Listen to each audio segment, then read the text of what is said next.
What if I told you that one of the most dangerous things you do for your health happens not at a fast food restaurant, not at a bar, not in a cigarette, but right in your own kitchen, every single day with food you cooked yourself? I know that sounds extreme. I know your first instinct is to push back on that.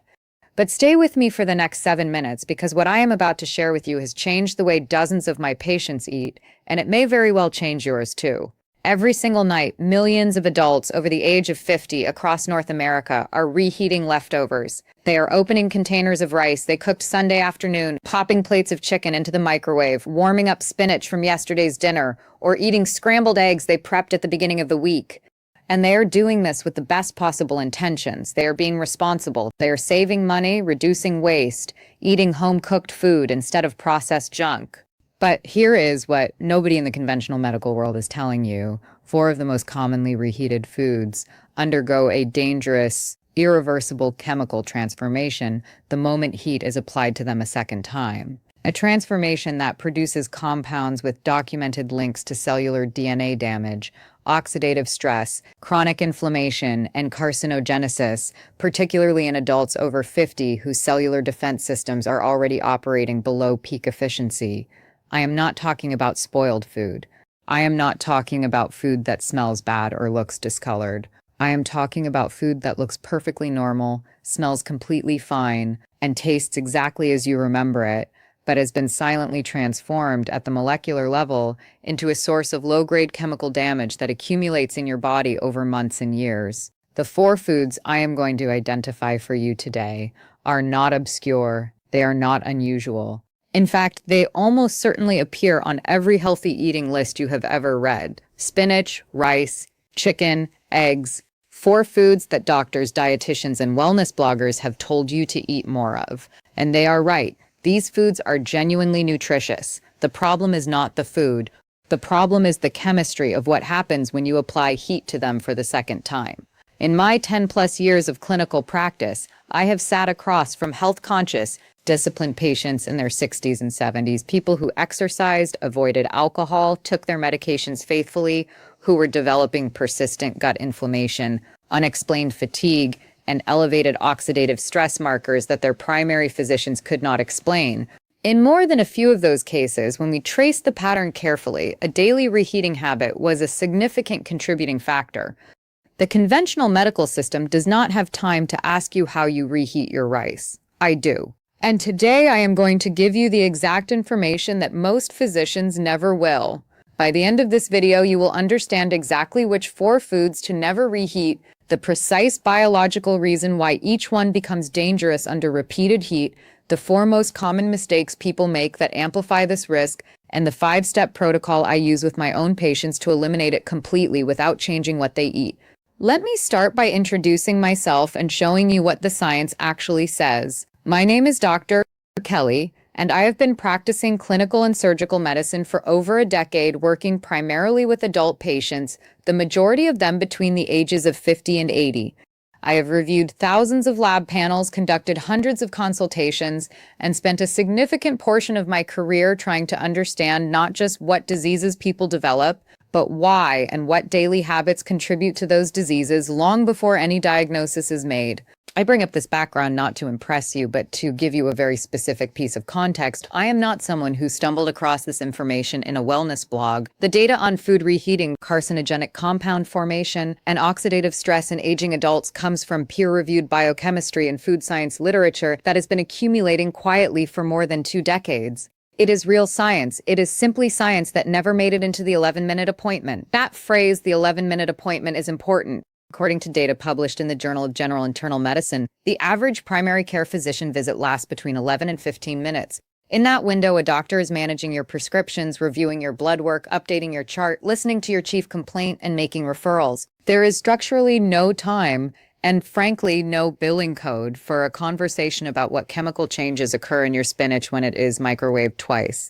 This is not a criticism of physicians. It is a criticism of the system they work within. Conventional medicine is built structurally and economically to treat disease after it is fully manifested. It is optimized for acute intervention, not for identifying the slow, quiet accumulation of chemical damage that occurs over years of repeated low-level toxic exposure. That gap between what the system addresses and what is actually harming you is exactly where I focus my work. Now, let me give you the numbers because this issue is far more widespread than most people realize. Research in food safety and nutritional biochemistry indicates that approximately 74% of adults over 50 reheat leftovers at least 4 times per week. That is nearly every day of the working week. Of those individuals, the overwhelming majority have never been informed that specific foods generate carcinogenic byproducts under repeated heat exposure. 3 specific classes of compounds are at the center of this concern. First, nitrosamines, formed when nitrite compounds in reheated leafy greens combine with amino acids under heat, are among the most thoroughly studied carcinogens in the scientific literature, with established links to colorectal, gastric, and esophageal cancers.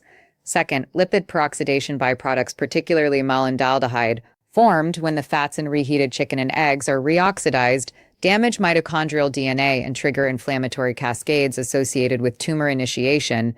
Third, the heat-stable toxin produced by Bacillus cereus and improperly stored and reheated rice has been linked to gastrointestinal mucosal damage in repeated exposure models. For adults over 50, these risks are compounded by biology. Your antioxidant enzyme systems, superoxide dismutase, catalase, and glutathione peroxidase, are operating at reduced efficiency compared to younger decades.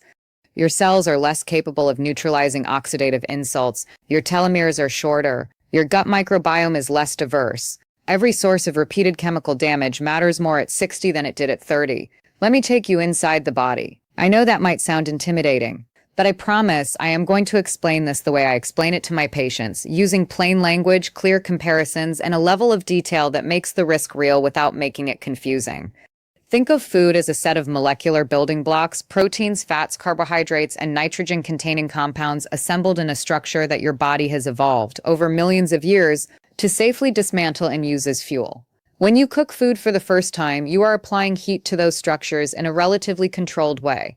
The molecules break apart along predictable lines. Your digestive system knows how to handle the results, but reheating is chemically different from initial cooking. You are now applying a second round of high thermal energy to molecules that have already been partially broken down, that have been sitting in an environment that encourages bacterial activity and chemical conversion, and that are now far more structurally unstable. The results of that second heat exposure are not simply a warm version of yesterday's dinner.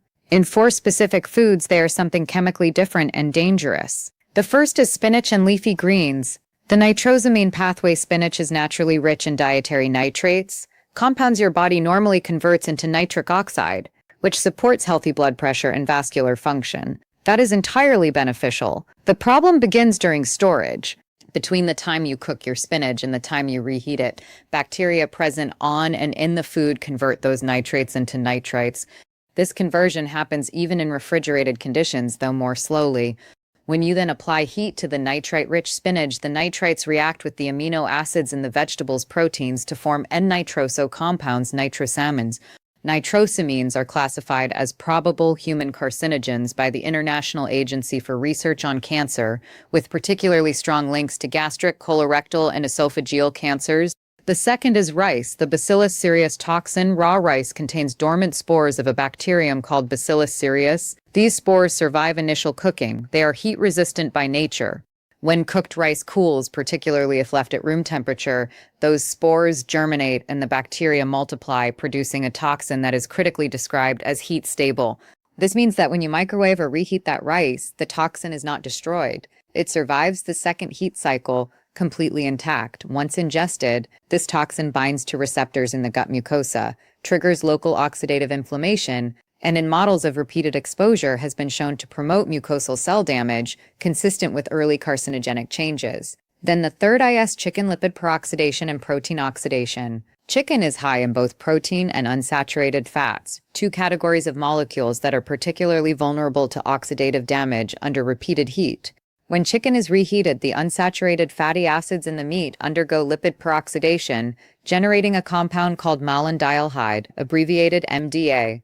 MDA is a well-established biomarker of oxidative stress and is directly mutagenic, meaning it can bind to and structurally alter DNA in gastrointestinal cells. Simultaneously, the high-density proteins in chicken undergo oxidation during reheating, producing reactive carbonyl compounds that initiate inflammatory signaling cascades and have been shown in cell studies to promote mutations consistent with tumor initiation. And the last is eggs protein aggregation and hydrogen sulfide. When eggs are reheated, the albumin proteins already denatured once during the initial cooking undergo a second denaturation and form large cross-linked protein aggregates. These aggregates are resistant to normal enzymatic digestion in the small intestine. They pass into the colon where they become a substrate for hydrogen sulfide-producing bacteria. Hydrogen sulfide is a gasotransmitter at physiological concentrations, but becomes genotoxic at elevated levels, promoting inflammation of the colorectal mucosa and inhibiting the butyrate oxidation that protects colonocytes from cancerous transformation. Together, these four mechanisms share one common feature. Each is initiated or dramatically amplified by the second application of heat. Understanding this is the foundation of everything I am about to teach you. And it starts with one patient's story that I will never forget. Her name was Margaret. She was 63 years old, a retired school teacher from Columbus, Ohio, methodical, disciplined, and genuinely proud of the healthy lifestyle she had built for herself after retirement. She walked 4 miles every morning. She avoided processed sugar. She cooked all of her meals at home. Every Sunday afternoon, she spent 2 hours preparing her food for the week. A large pot of brown rice, a tray of baked chicken breasts, a pan of sautéed spinach with garlic, and a dozen scrambled eggs divided into 5 containers. By every standard metric of health behavior, Margaret was doing everything right. But for the better part of 8 months before she came to see me, she had been experiencing symptoms that had quietly but steadily been degrading her quality of life. Persistent abdominal bloating that worsened throughout the afternoon, irregular and unpredictable bowel movements that her previous physician had labeled irritable bowel syndrome, a fatigue that descended on her by 2 o'clock every afternoon, regardless of how well she had slept. And most troubling to her, a vague, low-grade discomfort in her lower abdomen that she described as feeling like something was chronically inflamed. Her previous physician had run a standard metabolic panel and thyroid panel, both of which came back within normal limits. She was told, "This is something many women your age experience. Let's monitor it." She left that appointment with no answers and no plan. When she came to my practice, I ordered a different set of tests, one specifically oriented toward gut health and oxidative stress burden. Her fecal colproctectin, a direct marker of intestinal wall inflammation, came back at 187 micrograms per gram. Normal is below 50. Her serum malondialdehyde, the lipid peroxidation biomarker we discussed, was in the 78th percentile for her age group. Her stool microbiome panel showed a significant overgrowth of hydrogen sulfide-producing anaerobic bacteria in her distal colon. When I sat down with Margaret and went through a detailed 7-day food diary together, the pattern became impossible to ignore. Every single day, without exception, she was reheating all 4 of the exact foods I had been tracking in my practice: spinach, rice, chicken, and eggs, sometimes for the 3rd or 4th time across the week. I explained the mechanism to her slowly and clearly. I told her, "Margaret, I want you to understand something important. Your food is not the problem. Your commitment to eating well is genuine and it shows. But the way you are handling these specific foods after cooking is creating a low-level chemical burden that your gut cannot absorb indefinitely." I introduced her to the 5-step protocol I had been refining over several years of clinical observation. No new medications, no dramatic dietary overhaul, just 5 precise changes to how she stored and reheated 4 specific foods. 3 weeks later, she called my office to report that her bloating had decreased by approximately 70%. At her 6-week follow-up visit, her fecal calprotectin had dropped to 61 micrograms per gram. At the 3-month mark, it measured 44 within the normal range for the first time in nearly a year. Her energy came back. Her afternoons became productive again. She sent me a handwritten note that I keep in my desk to this day. It read, "You were the first doctor who asked me how I was reheating my food. Nobody ever thought to ask. Margaret's story is not the exception, it is the pattern. And now I want to show you the exact mistakes that kept her stuck, because there is a very good chance you are making at least one of them right now." In my clinical experience, the people who are most at risk from reheating-related chemical exposure are not careless eaters. They are conscientious ones. They are the people who meal prep, who cook at home, who think carefully about what goes into their bodies. The mistakes they make are not born of laziness, they are born of assumptions that were never challenged by anyone in a position of medical authority. Let me challenge those assumptions right now. Mistake number 1, trusting your senses to detect a dangerous reheat. This is the single most dangerous misconception I encounter. Patients consistently tell me, "But Dr. Kelly, it smelled fine. It tasted exactly the same." Of course it did. Nitrosamines are odorless. The Bacillus cereus toxin in rice has no detectable smell or taste. Malandialtem does not change the flavor profile of your chicken. Hydrogen sulfide generating protein aggregates in eggs are not visible to the naked eye. Your senses evolved to detect biological spoilage, rot, mold, fermentation. They did not evolve to detect the formation of carcinogenic chemical compounds at the molecular level. The absence of a bad smell is not a safety guarantee. It never was. Mistake number 2, reheating the same batch of food multiple times across several days. Most people treat their meal prepped food as a continuous resource, a container of rice that gets reheated Monday, then Tuesday, then Wednesday, with the remainder going back into the fridge between each use. Every additional reheating cycle compounds the chemical damage exponentially, not linearly. The nitrate concentration in reheated spinach after a second reheat is not twice that of the first. It is dramatically higher due to the cascade of conversion reactions that continues in the storage period between heatings. The MDA concentration in chicken increases with each heat cycle. The bacterial toxin load in rice grows with each temperature fluctuation. One reheat is bad enough. Multiple reheatings of the same batch represent a compounding risk profile that the body of adults over 50 is poorly equipped to manage. Mistake number 3, using maximum microwave power for dense protein foods. Microwaves do not heat food evenly. In a protein-dense food like chicken breast or a block of scrambled eggs, the microwave creates localized hotspots that can reach temperatures exceeding 180 degrees Celsius in small concentrated areas, while other parts of the food remain lukewarm. These extreme thermal pockets are precisely where the most aggressive lipid peroxidation and protein oxidation reactions occur. The intensity of MDA formation and reactive carbonyl production is directly proportional to the peak temperature reached, not the average temperature of the food.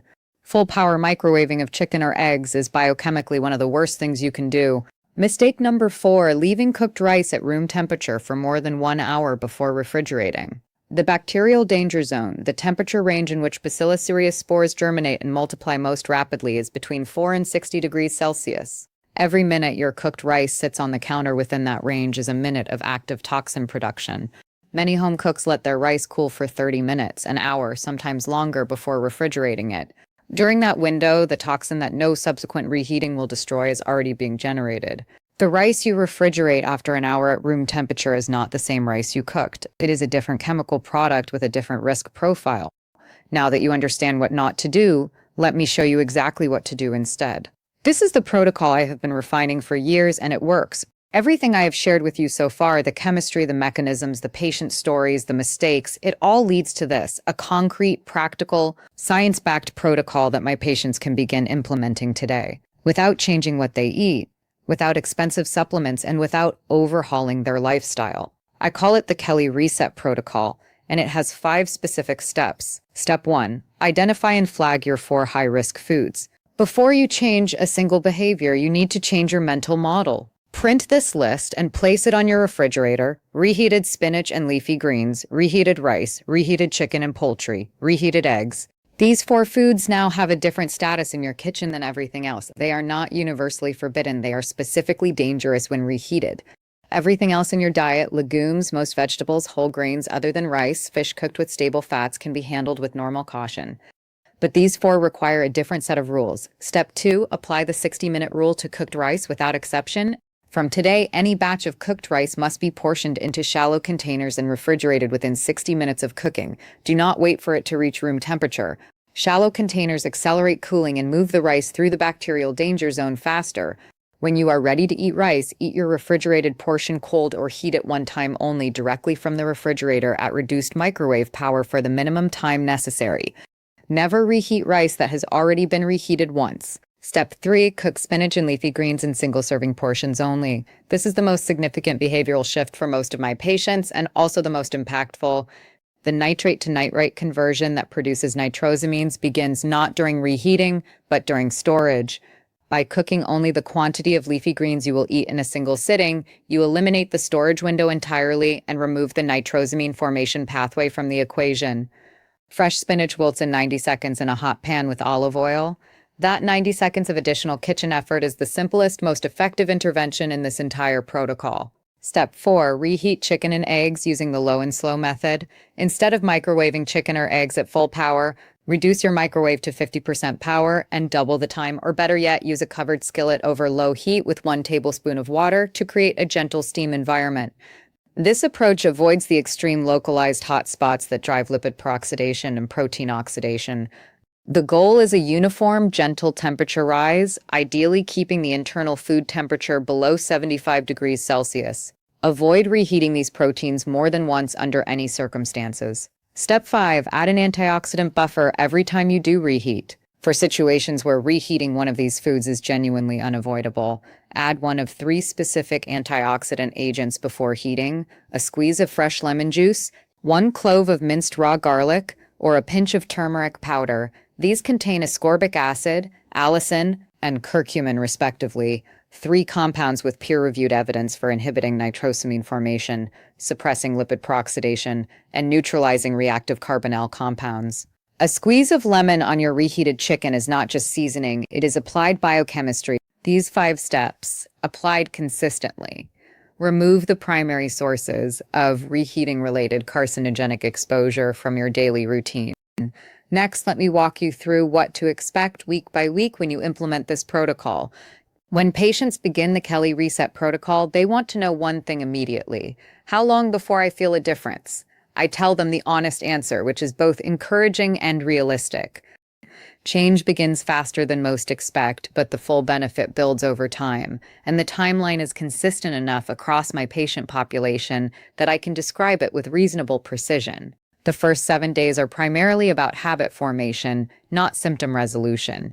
You will be interrupting routines that have been running on autopilot for months or years. Expect mild friction. Some patients also report a temporary increase in digestive sensitivity during this first week, which I want you to understand is actually a sign that your gut is beginning to recalibrate. When you remove a chronic low-level chemical irritant from the gut environment, the mucosal lining, which had adapted to a constant state of low-grade inflammation, goes through a brief adjustment period. Do not interpret this as a worsening. Interpret it as evidence that something has changed. Between days 10 and 17, the majority of my patients report their first noticeable changes. The most consistent early signals are reduction in post-meal abdominal bloating, greater regularity and predictability in digestion, and a modest but perceptible improvement in afternoon energy levels. These are not placebo effects. They reflect the beginning of mucosal repair in the gut lining as the repeated chemical assault is withdrawn, and an early normalization of the bacterial overgrowth patterns that had been driven by the protein aggregates and toxin exposure. I want to share a second patient story here, a very different profile from Margaret's, but with equally instructive results. His name is Robert. He was 71 years old, a retired civil engineer from San Antonio, Texas. Robert was not a meal prepper. He had one specific habit. Every Sunday, he made a full 12-egg batch of scrambled eggs, stored them in the refrigerator, and microwaved a portion every single morning at full power for 2.5 minutes. He had done this for over 4 years. Robert came to me with chronic heartburn that had been escalating for 18 months, and a recent endoscopy that had revealed early changes in his esophageal lining, consistent with the beginning of Barrett's esophagus, a condition in which the normal esophageal cells are replaced by abnormal cells, considered a precancerous state. I asked Robert to make one change: cook 2 fresh eggs every morning in a non-stick pan over low heat. 4 minutes of effort. That was the entirety of the intervention for the first 6 weeks. At his 6-week follow-up, his heartburn episodes had decreased by 68%. At his 6-month gastroenterology follow-up, his endoscopy showed no progression of the Barrett's changes, and his gastroenterologist noted that the degree of mucosal inflammation had visibly decreased. Robert told me, "I thought you were going to put me on another medication. You told me to cook my own eggs." I almost didn't believe it could be that simple. By week 8 to 12, patients following the protocol consistently show measurable reductions in fecal protectins, serum MDA levels, and hydrogen sulfide-producing bacterial counts on microbiome panels. For most, inflammatory biomarkers return to or approach normal range within 3 months. Digestive regularity stabilizes, energy levels improve, And perhaps most importantly, the cumulative carcinogenic exposure that had been silently building is interrupted, giving your cellular repair systems the space they need to work. These results are not extraordinary. They are what the biology predicts and what happens when you stop doing the thing that was causing the problem in the first place. We have covered a lot of ground in this video, and I want to make sure you leave with the clarity and confidence to act on what you have learned. Let me give you the 5 things I need you to remember. The core of everything we have discussed today. There are 4 foods you should never reheat: spinach and leafy greens, cooked rice, chicken and poultry, and eggs. Each one undergoes a specific and documented chemical transformation under repeated heat that generates compounds directly associated with oxidative stress, DNA damage, and carcinogenic risk in the gastrointestinal tract. This risk is real, it is measurable, and it is entirely preventable. The danger is completely invisible. These foods look, smell, and taste identical after reheating. Your senses cannot detect nitrosamines, Bacillus cereus toxin, malondialdehyde, or hydrogen sulfide precursors. The only protection is knowledge, specifically the knowledge you now have. The 4 most common mistakes: trusting your senses, reheating food multiple times, using full microwave power for proteins, and leaving rice at room temperature before refrigerating, are all habits that amplify the chemical risk dramatically. Each one is avoidable now that you understand the mechanism behind it.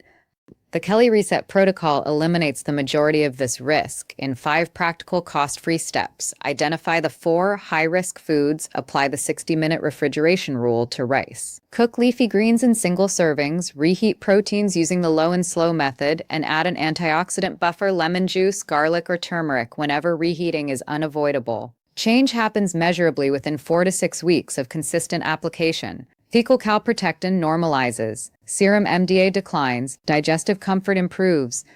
These are not subjective wellness claims. They are the predictable biological outcomes of removing a source of repeated chemical damage from your daily routine.